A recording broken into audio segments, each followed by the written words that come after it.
China is a perfect example of how access to high-speed mobile data is expanding throughout the developing world.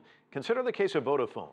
The London-based telecommunications company is seeing huge growth in emerging markets. Sales in those markets grew 7% last year. That's the biggest highlight in Vodafone's earnings report. Its underlying business grew in the past year for the first time since 2008.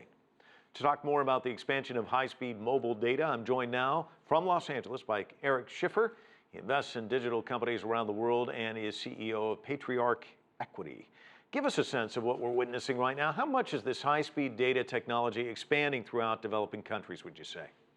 Well, it's beginning to expand, and for good reason. There's tremendous opportunities for countries. There's been a lot of studies in situations in which countries have invested in a big way into emerging technology and all the benefits that happen economically and socially with respect to the country's progress. So I think they get it. Countries really get this. And what's coming, this 5G, I mean, it's phenomenal. I mean, it really is. If you want to be able to watch a movie in a second or two, you can have that happen. And so it's almost 200 times greater than what we saw with 4G, and that already was pretty good. It's mind-boggling, really, when you think about it. And just 5 years ago, the mobile industry's focus was on expanding just basic coverage. So we've moved from 3G, 4G, now we're talking about 5G data speeds. How is it happening so quickly, would you say?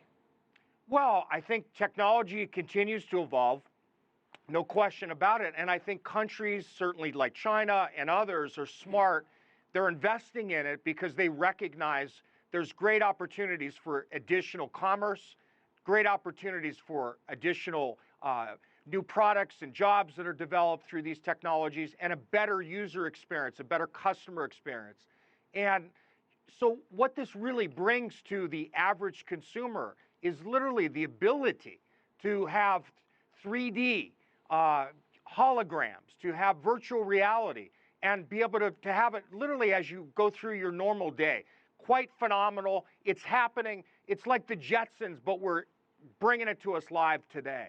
You know, you and I are talking about maybe watching a movie and suddenly it's on really quickly, but let's talk about one of the things that you hit on, which is people living in areas that are struck by poverty. I mean, this is even happening in places like Haiti. What's the benefit to a country's economy of expanded cell tower coverage?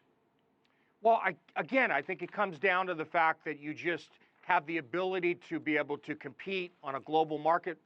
You have the ability to communicate that much faster. Things are more efficient. And now with the Internet of Things, so literally your toaster is going to be able to talk to your refrigerator, which will talk to potentially even the mailman that comes in, and whether or not you need to have a delivery done today or whether it should be left another day based upon what your existing food may be. That's the kind of stuff that's going to happen, and all done rapidly. So this world, this science fiction world that we had considered when we watched these great movies over the years, it's here. I mean, it really is here, and it's a great time to be alive. There's no question, and certainly if you're a lover of technology, which I happen to be. Eric, thanks so much for joining us from Los Angeles. My pleasure. Mexico's president throws his support. If you like what you just saw, follow us on social media and visit our website, CCTV-America.com.